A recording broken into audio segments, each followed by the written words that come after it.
Hi there and welcome to the Mind Muscle Spirit YouTube channel. My name is Judy and today I'm going to talk about 5 foods that I have to eliminate or keep to a minimum in order for me to achieve my body transformation goals. So I'm now at week 7. I've been following my transformation program for 7 weeks.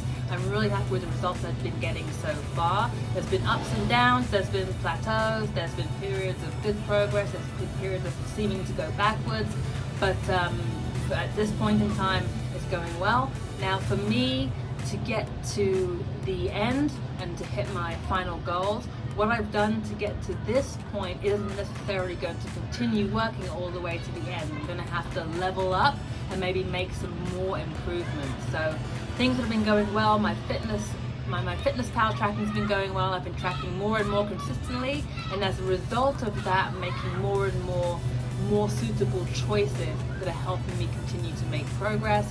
My cardio is going well. I'm following the weight training program. That's never an issue for me. One thing I'll always do is go and do my weights.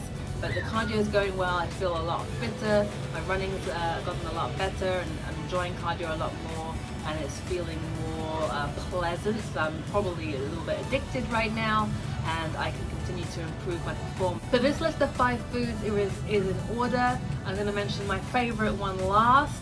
I'm going to start with number 5 on my list, which is bagels. So the brand I buy is actually a pretty good protein content. I buy the Dave's Killer Bread brand. It fits my macros fairly well, and it's super convenient. I can make different meals with them, different fillings, but I do find that they kind of steer me away because they're so quick and convenient. They require little prep. They too steer me away from meals which would actually be better for me and get better results, have a better fiber, protein and nutrient content.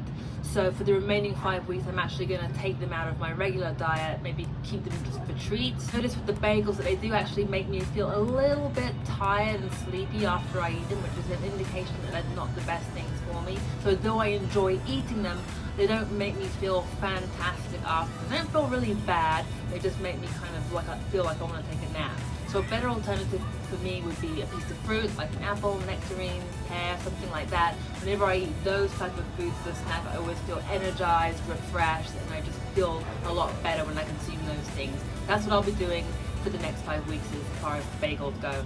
The number 4, the next one on my list, is Hippies. These are a form of kind of like a crunchy snack. They are, they're not terrible. They're a little bit high in salt. They're made from puffed chickpeas. They're pretty high in protein as far as a chip type of snack goes. But again, when I eat them, I'm not really counting out the chips that I should have in a serving. So I'm probably having more than a serving, and I'm probably not reporting accurately in my FitnessPal how many I have of those. I'm just probably guessing. Maybe I had some and I don't even remember. So that's actually the kind of snack that I'll nibble on while I was cooking a meal. So a better alternative that I've already been incorporating is carrots with hummus. The carrots give me that sort of nice crunchy sensation. The hummus gives that nice salty, good flavor, and you can eat a lot more of them with a lot less calories, and you're getting the benefits of the vitamins in there, the beta carotene, the water and the fiber content as well.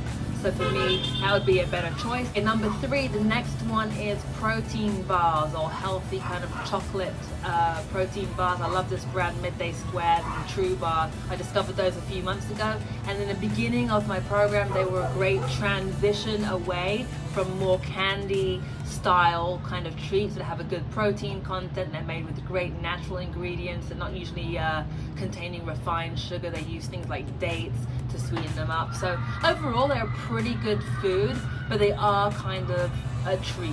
So for me, I usually order them in bulk, and there would be no problem for me to have those once a week. But if I'm ordering them in bulk, I'm just not one of those people that can have like a jar of cookies and have it last like a month. If something's there in the fridge, it's just too much temptation for me, and I'm not going to limit it to 1 bar twice a week.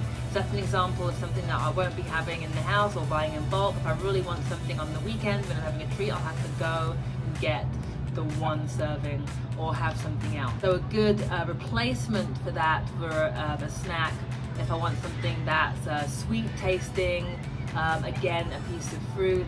Or if I'm looking for something that is a snack that contains protein, I'll be better off to have a protein shake.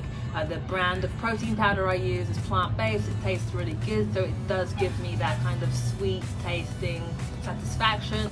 Okay, so the number 2 on my favorite snacks list is almonds, nuts in general. Again, I can usually maintain a favorable body composition when I'm just snacking on nuts throughout the day. It's not really a problem for me, but at this point, like I said, to get from where I am now to where I want to go, the calorie and fat intake from nuts is not really worth it.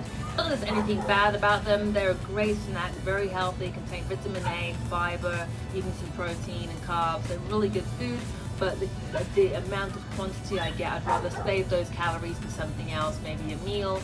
And again, it's an instance where, you know, I'm not really going to be, I don't really count out the nuts. The serving size is anywhere between 7 to 14 almonds, depending on what type of plan you are.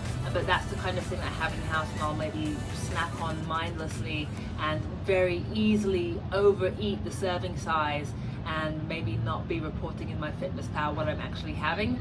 So to make things easier for myself, I'll keep those out of the house for the next few weeks. And a better alternative, if I want something to crunch on, would be rice cakes. They're much lower in calories, and that leads me into my favorite snack, which is almond butter. Peanut butter is come very close in terms of what I like, but at this point in my plan, during the week, it really serves no purpose. The things that I would spread the almond butter on, I shouldn't really be having anyway, and it's pretty much pure fat. And there's some protein in there as well, but it's just an easy way to consume a lot of fat. Again, it's good fat, it's a healthy snack, but you know, I'm not spreading on my bagels, and I'm better off having the rice cakes without it. It's going to make it easier for me to get results. I'm just going to leave it out.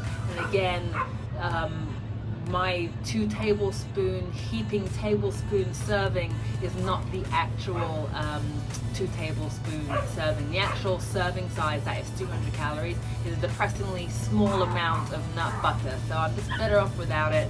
That 200 calories could be better spent elsewhere, something that contains more protein. It could be a portion of a meal. So what I get in terms of how it fills me up is not really worth it. So it's great for a period of time when you're looking to add calories to your diet. Maybe you're focusing on building muscle. It's a great way to add good fat. But at the moment, I want to keep the fats a little bit lower and get them from sources where I'm better able to control the portion size. Like my portioning for nut butter is terrible. Then I'll like do things like scrape little bits off the side and think it doesn't count. So that's just not the almond butter that's at fault. It's my ability to handle the almond butter that's actually at fault. So I'll be leaving that out for the next few weeks. I've already cut way back on some of these items, and I've noticed a big difference. So that just reaffirms that just for a few more weeks, it's not much. I'm going to continue on that path and make better choices. So that's my video for this week. 5 foods that I'll be avoiding. Can you relate to any of this? I know some of my clients have some issues with certain snacks, and you know, when they're healthy, when they're appropriate, when it's good to avoid them, what's a good alternative. Let me know your thoughts in the comment section below. I hope you enjoyed it. Thank you for watching, and I look forward to seeing you in the next one. Bye.